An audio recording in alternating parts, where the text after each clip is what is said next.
Motor sport की दुनिया में ना कुछ नाम जीत के लिए जाने जाते हैं तो कुछ किसी हादसे के लिए। लेकिन एक नाम है जो इन दोनों से कहीं ऊपर है। एक नाम जो इंसानी जज्बे की, हिम्मत की मिसाल बन गया, और वो नाम है एलेक्स ज़ेनार्डी। आज हम उन्हीं की असाधारण कहानी को जानेंगे। अच्छा, एक सच्चा चैंपियन होता कौन है? इसका मतलब क्या है? क्या सिर्फ सबसे तेज होना या फिनिश लाइन को सबसे पहले पार कर लेना? एलेक्स ज़ेनार्डी की कहानी हमें इस सवाल को एक बिल्कुल नए नजरिए से देखने पर मजबूर कर देती है कि आखिर असली जीत के मायने क्या है। तो चलिए चलते हैं जर्मनी, साल 2001। तारीख थी 15 सितंबर, जगह यूरो स्पीडवे लॉजिट्स। यहाँ इतिहास बन रहा था। पता है क्यों? क्योंकि ये यूरोप में होने वाली पहली कार्ट रेस थी। माहौल एकदम जबरदस्त था, हजारों फैंस और सबके अंदर गजब का उत्साह। अब ज़ेनार्डी ने रेस की शुरुआत तो की थी ग्रिड में सबसे पीछे से, लेकिन वो अपनी धुन के पक्के थे। अपनी कमाल की ड्राइविंग के दम पर वो एक एक करके सबको पीछे छोड़ते जा रहे थे, बिल्कुल एक तूफान की तरह। और देखते ही देखते रेस के आखिरी कुछ लैप्स बचे थे और ज़ेनार्डी लीड में थे, पहले नंबर पर। एक शानदार जीत बस चंद कदम दूर थी। लेकिन उस एक पल पर आने से पहले ये जानना जरूरी है कि एलेक्स ज़ेनार्डी थे कौन।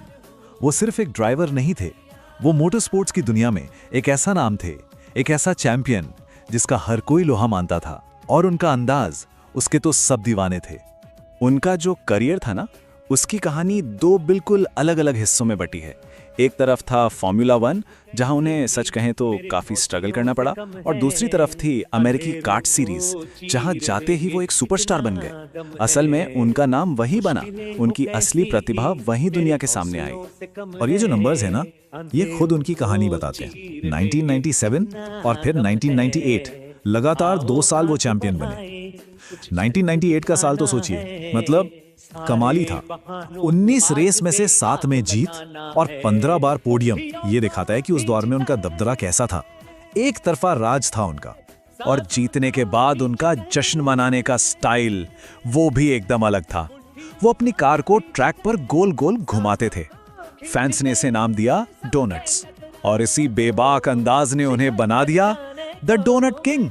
लाखों फैंस उनके इसी स्टाइल के दीवाने थे। तो चलिए अब वापस लौटते हैं उसी रेस पर, उसी पल में। अपने आखिरी पिट स्टॉप के बाद ज़ेनार्डी जीत की तरफ बढ़ रहे थे, और तभी कुछ ऐसा हुआ जिसकी किसी ने कल्पना भी नहीं की थी। एक ऐसा पल जिसने पूरे मोटरस्पोर्ट जगत को हिलाकर रख दिया। हुआ ये कि पिट स्टॉप से निकलते वक्त उनकी कार ने कंट्रोल खो दिया और घूमकर सीधे रेसिंग ट्रैक पर आ गई। और ठीक उसी वक्त एक दूसरी कार करीब 320 किलोमीटर प्रति घंटे की रफ्तार से आती हुई सीधे उनकी कार से टकरा गई। टक्कर इतनी भयानक थी कि ज़ेनार्डी की कार के 2 टुकड़े हो गए। इस हादसे की भयावहता का अंदाजा इसी बात से लगाया जा सकता है कि ज़ेनार्डी ने अपने दोनों पैर खो दिए और उनके शरीर का लगभग 75% खून बह चुका था। सच कहूं तो उनका बचना किसी चमत्कार से कम नहीं था, और इस चमत्कार का पूरा श्रेय जाता है मेडिकल टीम को, जिन्होंने फौरन एक्शन लिया। जो चोटें उन्हें लगी थीं, वो जिंदगी को हमेशा के लिए बदलने वाली थीं। दोनों पैर जा चुके थे, पेल्विस में फ्रैक्चर था, सिर पर भी गंभीर चोट। यहाँ से आगे का रास्ता किसी के लिए भी सोच पाना मुश्किल था कि कैसा होगा।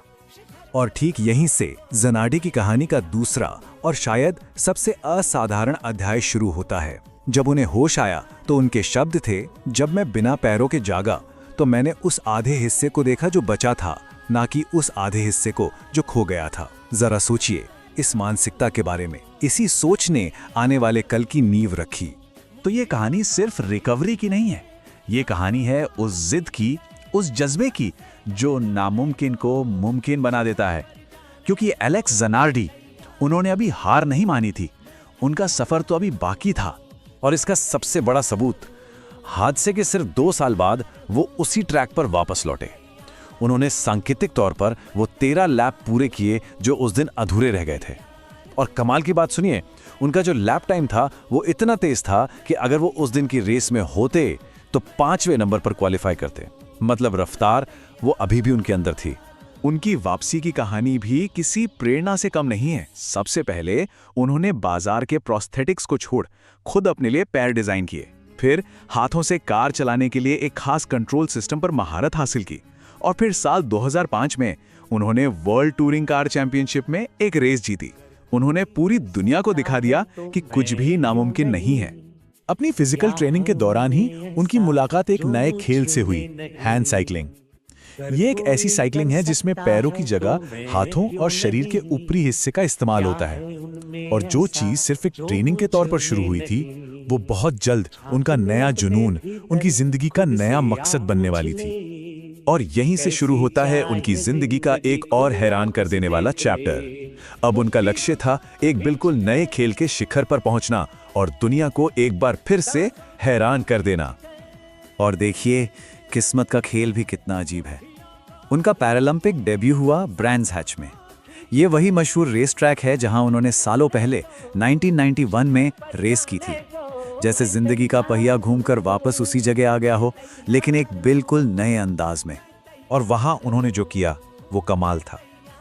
London 2012 Paralympics, 2 gold medal, 1 silver. पूरी दुनिया हैरान रह गई। लेकिन कहानी यही खत्म नहीं हुई। 4 साल बाद रियो 2016 में उन्होंने फिर से वही कारनामा दोहराया। 2 गोल्ड, 1 सिल्वर। मोटर रेसिंग के बाद अब वो पैरालंपिक्स के भी लेजेंड बन चुके थे। और ज़िनाडी का ये एक बयान उनके पूरे नजरिए को समझा देता है। वो कहते हैं, मेरा हादसा मेरी जिंदगी के सबसे बड़े अवसरों में से एक बन गया है। सोचिए, उन्होंने इसे एक त्रासदी की तरह नहीं देखा, बल्कि एक नए मौके की तरह देखा, एक और बड़ी सफलता हासिल करने के मौके की तरह। तो फिर एलेक्स ज़िनाडी की विरासत क्या है? बात सिर्फ उनके जीते हुए मेडल्स या चैंपियनशिप की नहीं है। उनका असर इससे कहीं ज्यादा गहरा है। उन्होंने खेल और खिलाड़ियों को देखने का हमारा नजरिया ही बदल दिया।